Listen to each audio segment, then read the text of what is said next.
नमस्कार ओमकार जी, बहुत बहुत स्वागत है आपका।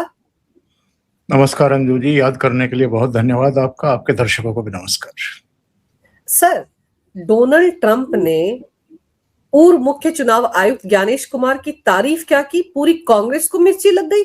और उनके वो जो सफेद बालों वाले प्रवक्ता हैं, जिनके बारे में सोनिया भी यही बोलती है, पवन खेड़ा, वो किस तरह की भाषा का इस्तेमाल करें कि ले जाए उनको अमेरिका, हम अगली फ्लाइट से भेज देते हैं, वहीं रख लें। मैं सबसे पहले तो पवन खेड़ा के बारे में ही पूछना चाहता हूं कि ये है क्या, किस अथॉरिटी से ये कह रहे हैं कि हमारे आप मुख्य चुनाव आयुक्त या पूर्व मुख्य चुनाव आयुक्त को ले जाइए अमेरिका और अगली फ्लाइट से हम आपको ईवीएम भी भिजवा देंगे। किस कैपेसिटी में कह रहे हैं ये? इनके पास कौन सी अथॉरिटी है ईवीएम मशीन जहाज में भरवा करके अमेरिका भिजवाने की? भारत सरकार में है, किस कैपेसिटी में है? चुनाव आयोग के मुखिया लगे हैं, दादा लगे हैं, क्या है ये? अरे भाई, अभी तक तो किसी कैपेसिटी में नहीं थे, अभी सांसद बने हो तो वो बाजीगर का खेल कर रहे हो, एक मदारी बन करके एक बंदर के उसको पुतले को हाथ में लेकर के तमाशा कर रहे हो संसद परिसर में। तुम्हारी हैसियत क्या है ये तो राहुल गांधी ने तुम्हें बता दिया है। उन्होंने कहा कि ऐसा ड्रामा करो तो तुम वैसा ड्रामा कर रहे हो। और मैं पहले भी कह चुका हूं कि क्या बोलना है, कितना बोलना है, कब बोलना है, कब नहीं बोलना है, ये अगर किसी पॉलिटिशियन को आता नहीं है, उसको अगर ये पता नहीं है, तो ऐसे व्यक्ति को राजनीति में आने का, राजनीति करने का और विभिन्न मसलों पर बयान देने का भी कोई हक नहीं बनता है। ये लोग जितना मुंह खोलते हैं उतना ही कांग्रेस का गुड़ गोबर एक करते हैं। ये कोई छोटी मोटी बात है कि अमेरिका का राष्ट्रपति आपके चुनाव आयोग के कामकाज की भूरी भूरी प्रशंसा करे और वो कहे कि पिछले लोकसभा चुनाव में 66 करोड़ के आसपास मतदाताओं ने अपने मताधिकार का प्रयोग किया और उन सब के पास अपने आइडेंटिटी कार्ड थे। तो अमेरिका में भी ये व्यवस्था होनी चाहिए। यानी वो आपके यहाँ की व्यवस्था की प्रशंसा कर रहे हैं। Bharat as a nation, America उसको एक्सेप्ट कर रहा है, जो हमारे यहाँ व्यवस्था है उसको रिकॉग्नाइज कर रहा है, लेजिटिमेट कर रहा है। और आप प्रधानमंत्री नरेंद्र मोदी से निजी खुंदक रखने के चक्कर में देश का विरोध करने लगे, देश की व्यवस्थाओं का विरोध करने लगे। तो इससे ज्यादा निकृष्टतम स्तर की राजनीति कोई दूसरी हो नहीं सकती है, जिस तरह की आजकल ये कांग्रेस पार्टी कर रही है। और आज तो आप खुलकर के डोनाल्ड ट्रंप पर अटैक करने के मूड में आ गए, क्योंकि वो आपके किसी संवैधानिक संस्थान और उसके मुखिया की प्रशंसा कर रहे हैं। जब डोनाल्ड ट्रंप ने तुनक मिजाजी में आकर के ये कहा था कि साहब Indian economy is dead economy, तब तो आपके जो आका हैं, आपके जो बॉस हैं राहुल गांधी, वो कूद करके कैमरों के सामने आए थे। आपको पता नहीं है कि Indian economy is dead economy? Donald Trump सही कह रहे हैं। बस दो ही लोगों को लगता है कि इंडियन इकोनॉमी जो है वो बेस्ट इकोनॉमी है, एक प्रधानमंत्री और एक वित्त मंत्री। तो अगर कोई बुराई कर दे तो इनकी बाँछें खिल जाती हैं, अगर कोई प्रशंसा कर दे तो इनकी नानी मर जाती है। ये जो आत्मघाती रवैया है कांग्रेस पार्टी का, ये इनको कहाँ ले करके जाएगा, बस ईश्वर ही जानता है। लेकिन सर, मजेदार तो ये है कि डोनाल्ड ट्रंप की तारीफ करने के बाद अमेरिकी राजदूत सर्जियो मोर, जो अभी हाल ही में कांग्रेस शासित राज्यों के मुख्यमंत्रियों से मुलाकात करके आए हैं, उन्होंने भी तारीफ की, उन्होंने भी ट्रंप की बातों का समर्थन किया और एक्स पर उन्होंने भी लिखा कि भारत की चुनाव प्रणाली जो है वो बिल्कुल सही है, इतने लोगों के आई कार्ड बने, हर मतदाता के पास आई कार्ड होना जरूरी है। और उन्होंने कांग्रेस से सेव अमेरिका एक्ट पास करने की अपील की, अमेरिकी कांग्रेस से, जिसकी जिक्र अपने एक्स पोस्ट में डोनाल्ड ट्रंप ने भी किया। सर, इनको झटका तो लगना ही था ना, क्योंकि जब भारत की लोकतंत्र को बदनाम करते हैं, विदेशों में जाकर अमेरिकी यूनिवर्सिटीज में बैठकर डेमोक्रेसी पर सवाल उठाते हैं, चुनाव आयोग पर सवाल उठाते हैं, वोट चोरी के आरोप लगाते हैं, तो इनको लगा इन अमेरिका के राष्ट्रपति कैसे तारीफ कर सकते हैं, सर्जियो कोर कैसे तारीफ कर सकते हैं। इसीलिए राहुल गांधी ने अपने सबसे बड़े वाले चमचे को आगे किया। देखिए, बात ऐसी है कि सर्जियो गोर किससे मिल रहे हैं, क्या कर रहे हैं, उस पर भी भारत सरकार की निगाह है। लेकिन मेरा कहना ये है कि सर्जियो गोर अगर अपने देश की अंदरूनी कुछ समस्याओं को, हमारे यहाँ की कुछ जो बेहतर चीजें हैं, बेहतर चीजें इस मायने में कि देखिए, जो दुनिया में नहीं रहा, एसआईआर के जरिए उसका नाम हटा है। जो 18 साल के हो गए हैं, योग्य पात्रता रखते हैं, उनके नाम जुड़े हैं।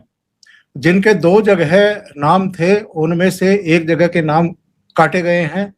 जो कहीं शिफ्ट हो गए थे, उनके नाम जो हैं वो एक जगह रखे गए हैं, दूसरी जगह से काट दिए गए हैं। इसके अलावा मतदाता सूची में किसी का नाम गलत है, किसी की तस्वीर गलत लगी हुई है, किसी का रेजिडेंस एड्रेस ठीक नहीं है। एसआईआर के जरिए इन सब चीजों को दूर किया गया है और ये सबको दिखाई दे रहा है। हालांकि मेरा मानना ये है कि जो यहाँ के विपक्ष का एजेंडा है, जिस पर इन्होंने छातियां पीटी हैं, ममता बनर्जी से लेकर के लालू यादव के पुत्र तेजस्वी यादव ने, राहुल गांधी ने, वोट चोरी हो गया, मतदाता सूची में ये गड़बड़ी, चुनाव आयोग और मोदी जी के बीच में नेक्सस और ये फलाना और ढिमकाना, तमाम तरह की बातें। एक वो कर्नाटक की कोई कॉन्स्टिट्यूंसी का उठा करके ले आए, हरियाणा का, महाराष्ट्र का, कि जी बड़ी गड़बड़ियां हुई हैं, ये सब वोट चोरी से सरकारें बनी हैं, वोट चोरी से प्रधानमंत्री बने हैं, हम इनको मानते नहीं हैं। आपके मानने ना मानने से क्या होता है? देश का मतदाता चुन रहा है। तो वैसे तो अगर देखें तो जो जॉर्ज सोरोस का या डीप स्टेट का या सीआईए का और अमेरिका का भी जो एजेंडा है, वो तो मोदी जी के खिलाफ ही है ना।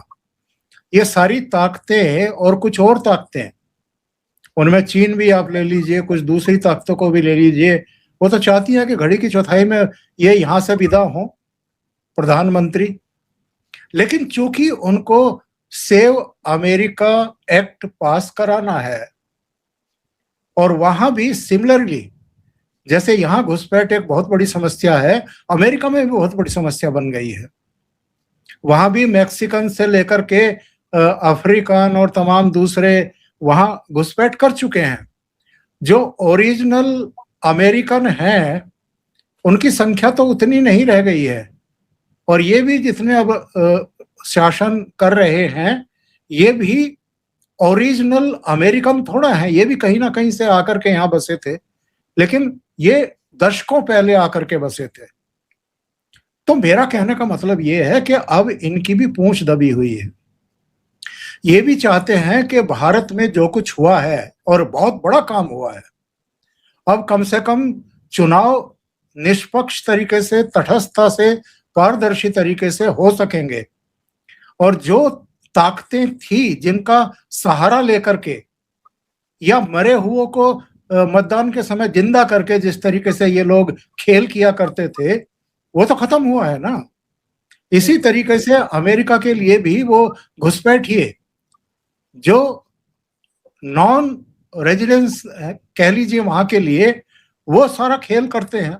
तो ये एक बहुत बड़ी सिरदर्दी उनके लिए बन गई है। तो मजबूरी में ही सही आज डोनाल्ड ट्रंप भी तारीफ कर रहे हैं हमारे यहाँ के चुनाव आयोग की, सर्जियो गोर भी तारीफ करने के लिए बाध्य हुए हैं। लेकिन सबसे ज्यादा अगर किसी को तकलीफ हुई है और मिर्चियां लगी हैं तो अगेन यही कांग्रेस पार्टी, जिन्होंने ये तय कर लिया है कि भारत की अगर कहीं भी प्रशंसा होती है, भारत के सत्ता प्रतिष्ठान की प्रशंसा होती है, भारत की इकोनॉमी की, सैन्य शक्ति की, हमारी रक्षा नीति की, हमारी विदेश नीति की या जो हमारी संवैधानिक संस्थाएं हैं उनकी प्रशंसा होती है, तो हमें तो उसके खिलाफ ही बोलना है। यही हमारी राजनीति रह गई है। तो भाई ठीक है, आपको आत्मघात करना है तो करिए। सर इनको तो इसीलिए बोलना है ना क्योंकि इनकी तो राजनीतिक दुकान यही सब कुछ कहकर चलती है। आप सोचिए कितना शोर मचाया इन्होंने एसआईआर को लेकर, सुप्रीम कोर्ट तक गए, क्या क्या आरोप नहीं लगाए, वोट चोर, गद्दी छोड़िए, नारेबाजी की सर। प्रोपेगेंडा चलाने के लिए पैसा भी तो अमेरिका से आ रहा था। आप सही कह रहे हैं सर, सेव अमेरिका एक्ट के चलते मजबूरी में ही ये तारीफ हो रही है, मजबूरी में तारीफों के पुल बांधे जा रहे हैं। लेकिन कांग्रेस के वोट बैंक का क्या होगा सर? धीरे धीरे क्या हो रहा है कि जो इनका कथित वोट बैंक है उसमें भी अब टूट फूट होगी। उसमें भी अब लोग ये जान और समझ रहे हैं कि एक्चुअल खेल क्या है। और बहुत सारे लोग तो बल्कि अब आने लगे हैं और कैमरों पर भी बोलने लगे हैं। तो ये चीजें जब इनकी समझ में आएंगी ना कि तुम्हारी सारी पोल पट्टी खुल रही है, तो आप ये देखिएगा कि धीरे धीरे जो है ये भी लाइन बदलेंगे, लेकिन अभी समय लगेगा। ये तो अगर अमेरिका की भी समझ में आ गया है, विदेशियों की भी समझ में आ गया है, हमारे देश के लोगों की भी समझ में आ गया है कि भाई जो एक पात्र नागरिक है, जो एक सही मतदाता है, उसकी प्रविष्टि हो रही है, और एक अगर सही निर्वाचन क्षेत्र में जहां वो रह रहा है वहां उसका मतदाता सूची में नाम जुड़ रहा है और उसको मतदान का पूरा अधिकार मिल रहा है, दोहरी प्रविष्टियों को हटाया जा रहा है, अपात्रों को हटाया जा रहा है, तो भाई इसमें दिक्कत कहां है? तो ये खुद ही एक्सपोज हो जा रहे हैं, और जितना ये इस पर शोर मचाएंगे उतना ज्यादा एक्सपोज भी होंगे और अलग थलग भी होंगे। ये आप तय मान लीजिए।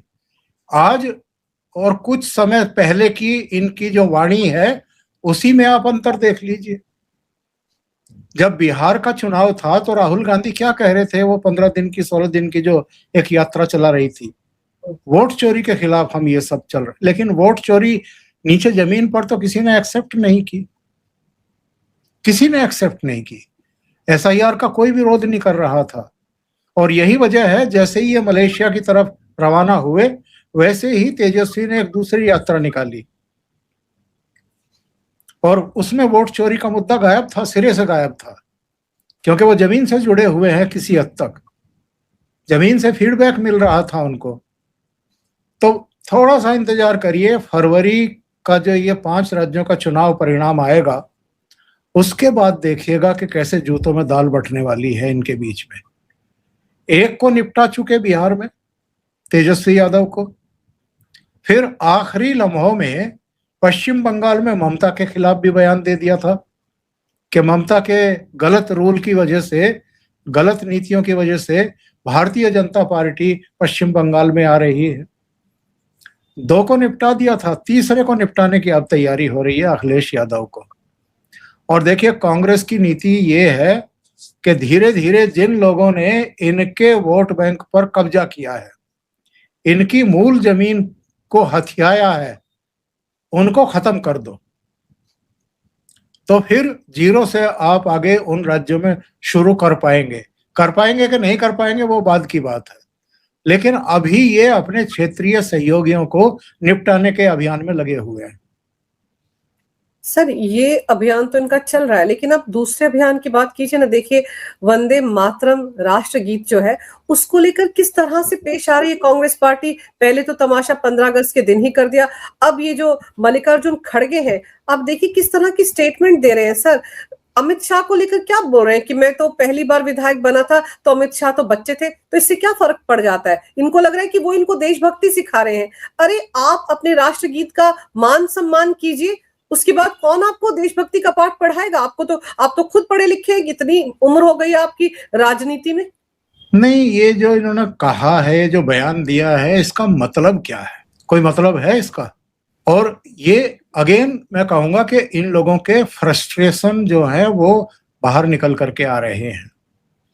भाई वो तीसरी कक्षा के छात्र थे या दूसरी कक्षा के छात्र थे जब आप एमएलए बन गए थे, इससे क्या फर्क पड़ता है? वो आज देश के गृह मंत्री हैं और कांग्रेस की तमाम तरह की साजिशों के बावजूद इस पद तक पहुंचे हैं, सम्मानित पद तक पहुंचे हैं। और साजिशें कौन सी? जब गुजरात में नरेंद्र मोदी मुख्यमंत्री थे तो अमित शाह उनकी सरकार में गृह राज्य मंत्री हुआ करते थे। तब सोहराबुद्दीन शेख और इशरत जहां मुठभेड़ कांड में सीबीआई को उनके पीछे लगा करके उनको गिरफ्तार करा दिया था। 3 महीने तक उनको अहमदाबाद की सेंट्रल जेल में रखा गया। इसके बाद गुजरात हाई कोर्ट ने उनकी जमानत की अर्जी स्वीकार की, लेकिन एक शर्त के साथ उनको जमानत दे दी कि आप जब तक ये जांच हो रही है तब तक गुजरात में ना रहें। अमित शाह को 2 साल के लिए अपने घर से बेघर किया गया, दर बदर जिसको कहते हैं। और ये क्या ताना मारते हैं कि जी वो कोर्ट के आदेश पर तड़ीपार घोषित कर दिए गए थे, तड़ीपार हो गए थे। फिर अगर वो तड़ीपार हो गए थे तो जो बॉम्बे की जो सीबीआई की विशेष अदालत थी, जिन्होंने अमित शाह को हर एक आरोप से बरी किया, बाइज्जत बरी किया, और अपने निर्णय में लिखा कि ये पॉलिटिकली मोटिवेटेड आरोप थे जो जिसमें अमित शाह को गिरफ्तार किया गया था, उसको कौन याद रखेगा? क्यों नहीं याद करना चाहते हैं और क्यों नहीं पब्लिक को बताना चाहते हैं?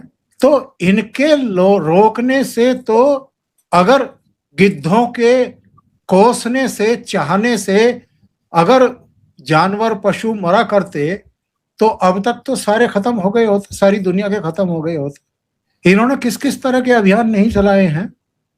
नरेंद्र मोदी को भी खत्म करने के किस तरह के अभियान चलाए? नहीं चलाए इन्होंने। 9 घंटे तक अगर किसी चीफ मिनिस्टर से एसआईटी ने पूछताछ की थी, उसको ग्रिल किया था, तो वो अकेले नरेंद्र मोदी थे। चीफ मिनिस्टर रहते हुए उनसे पूछताछ की गई थी गुजरात दंगों के बारे में। किसी एसआईटी ने, किसी आयोग ने, किसी कमेटी ने, कोई एजेंसी ने आज तक नरेंद्र मोदी को गुजरात दंगों का दोषी नहीं माना। उन पर कोई आरोप नहीं है। जब दंगों को काबू करने के लिए सेना तलब करनी थी तब सेना बुलाई गई, और उन्होंने शायद टाइम्स ऑफ इंडिया का एक प्रोग्राम था जिसमें दिग्विजय सिंह भी इनके साथ बैठे हुए थे। उन्होंने कुछ छेड़ दिया तो नरेंद्र मोदी ने एक खुलासा किया था, मुंह दिखाने के काबिल नहीं बचे थे दिग्विजय सिंह। उन्होंने कहा कि जब गुजरात दंगे हो रहे थे तो ये मध्य प्रदेश के मुख्यमंत्री थे। मैंने कांग्रेस शासित 3 प्रदेशों के मुख्यमंत्रियों को टेलीग्राम भेजा और उनको फोन करवाए और ये अनुरोध किया कि यहाँ स्थितियां खराब हो रही हैं, अपने यहाँ से पुलिस फोर्स भेजिए हमारी सहायता के लिए। कांग्रेस के 3 राज्यों के मुख्यमंत्रियों ने मना कर दिया फोर्स भेजने से। और आज ये किस मुंह से गुजरात दंगों को लेकर के, जबकि उनको किसी भी अदालत ने, किसी भी जांच कमेटी ने, किसी भी आयोग ने गिल्टी नहीं पाया है, लेकिन इनका दुष्प्रचार आज भी चल रहा है। ये तो भला हो इस देश की जागरूक जनता का, जो दूध का दूध और पानी का पानी करना जानती है। उनको पता है कि किस तरह का दुष्प्रचार किया जा रहा है। यही कांग्रेस की सरकार थी ना अंजू जी, जब मुख्यमंत्री के तौर पर उनको एक सेमिनार के लिए, एक प्रोग्राम के लिए अमेरिका में आमंत्रित किया गया। 67 मेंबर ऑफ पार्लियामेंट ने एक चिट्ठी लिखी, बराक ओबामा राष्ट्रपति थे, उनको भिजवाई गई और कहा गया कि नरेंद्र मोदी गुजरात दंगों के जिम्मेदार हैं, उनको वीजा ना दिया जाए। मैंने आपके ही प्रोग्राम में पहले कहा था कि बराक ओबामा और मिशेल ओबामा रेड कारपेट बिछा करके व्हाइट हाउस के बाहर इंतजार कर रही थी नरेंद्र मोदी का। उस समय तो वीजा नहीं दिया जब मुख्यमंत्री थे, लेकिन जब प्रधानमंत्री बने तो वही बराक ओबामा व्हाइट हाउस के बाहर खड़े थे उनको रिसीव करने के लिए।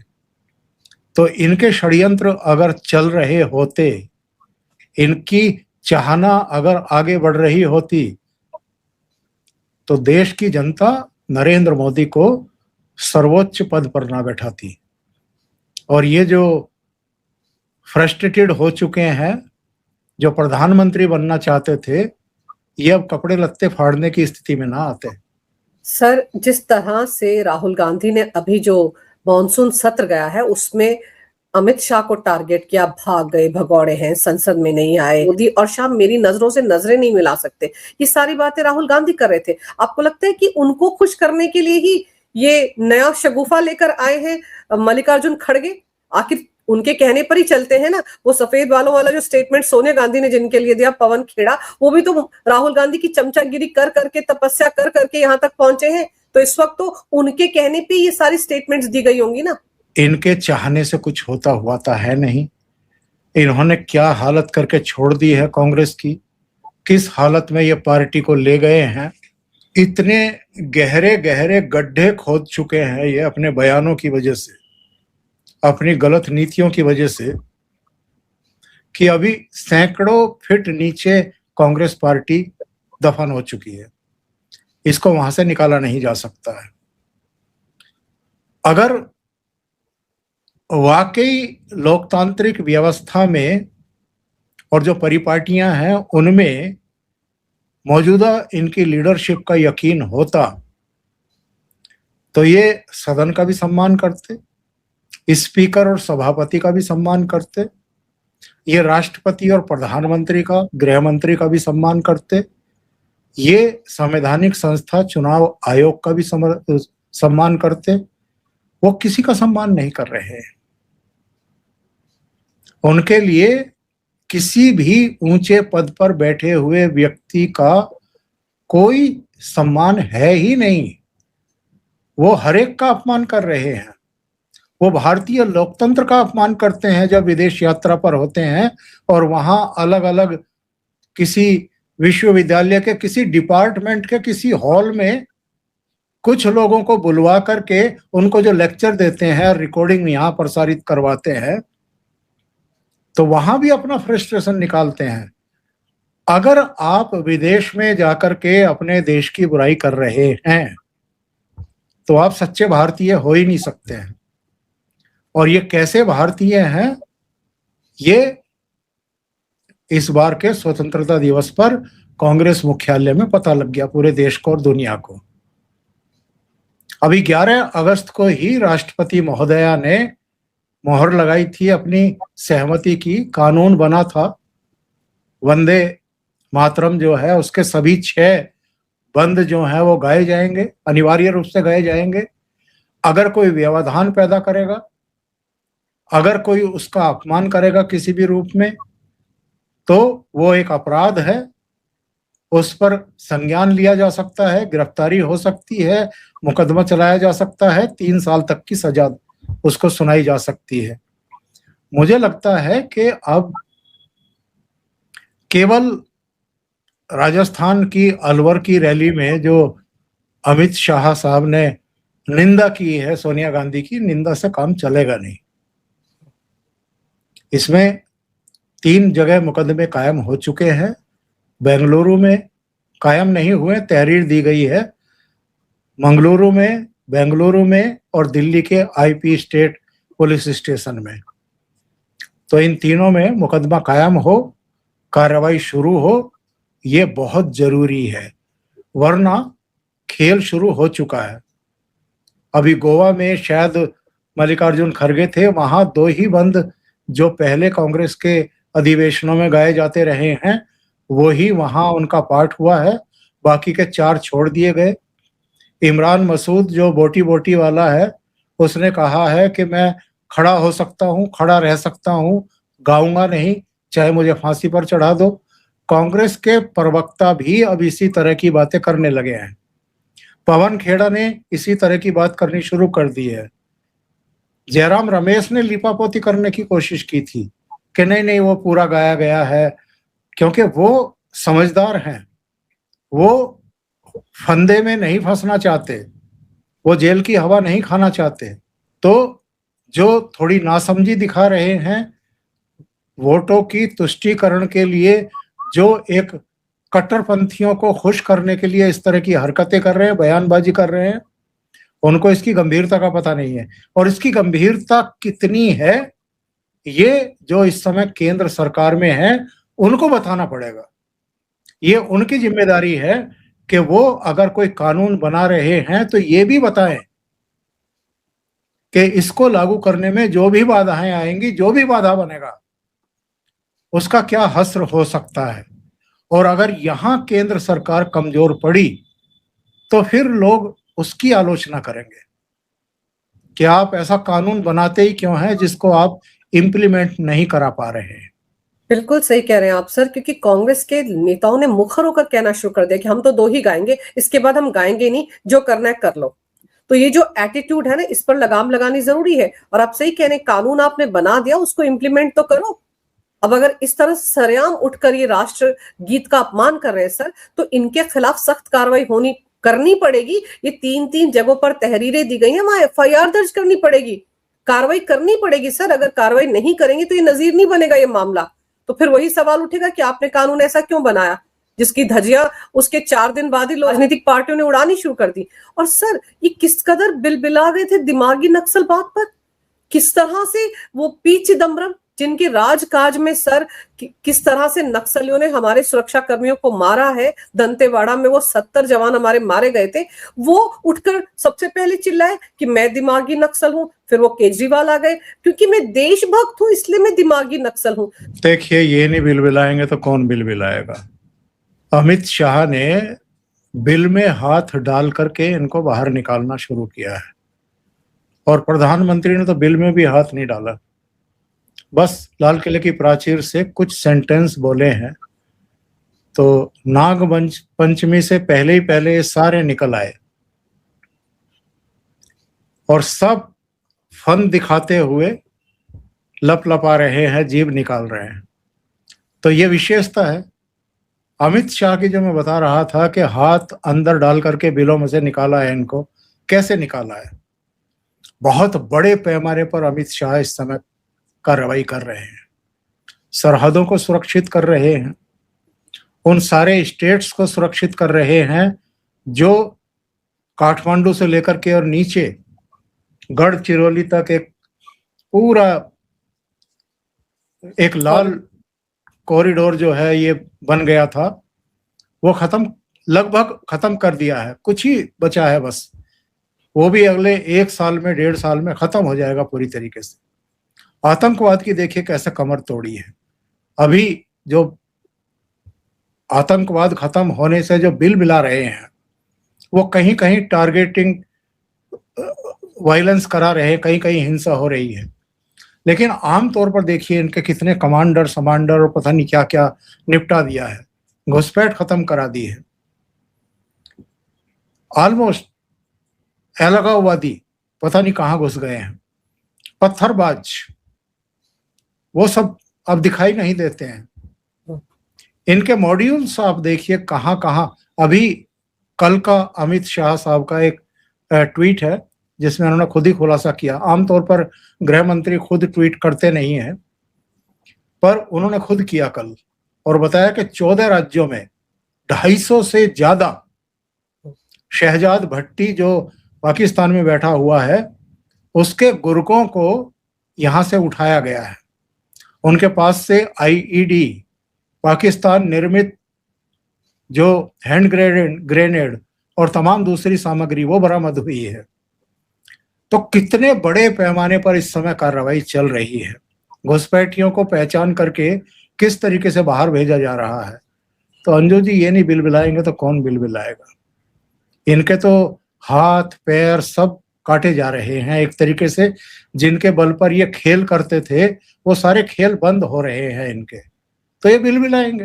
2010 में घटना हुई थी, उस वक्त जेएनयू वगैरह में जश्न मनाया गया था और वहीं पर ये स्टेटमेंट दे रहे थे पी चिदम्बरम।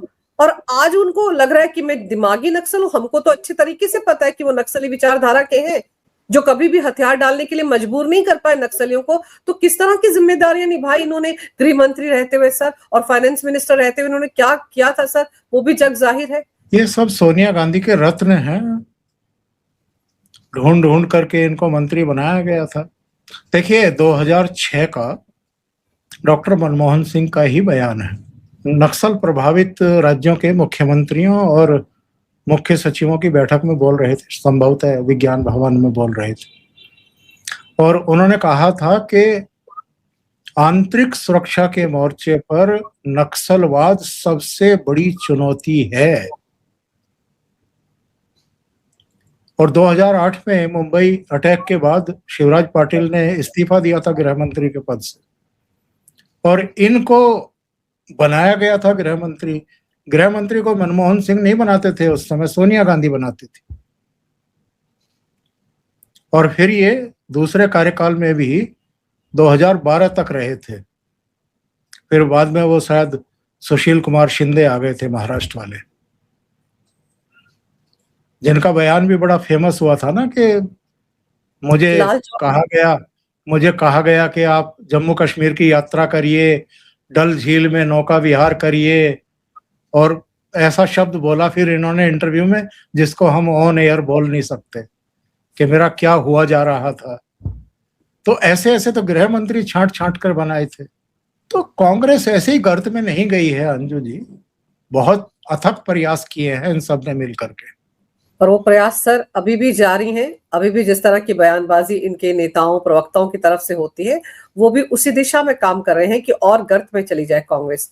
लेकिन सर अब देखते हैं इस मसले पर, खासतौर पर वंदे मातरम के मामले में क्या कार्रवाई होती है कांग्रेस के नेताओं के खिलाफ, जिन लोगों ने हमारे राष्ट्रगीत का इस तरह से अपमान किया है, और इनके खिलाफ कार्रवाई होना बहुत जरूरी है। ये सच में केंद्रीय गृह मंत्रालय के सामने एक बहुत बड़ी चुनौती है। अब इससे वो कैसे पार पाते हैं ये देखना होगा। लेकिन सर आपने समय निकाला, बहुत विस्तार से इस विषय पर बहुत अहम जानकारी मेरे दर्शकों को दी। आपका बहुत बहुत धन्यवाद। नमस्कार। जय हिंद। जय हिंद।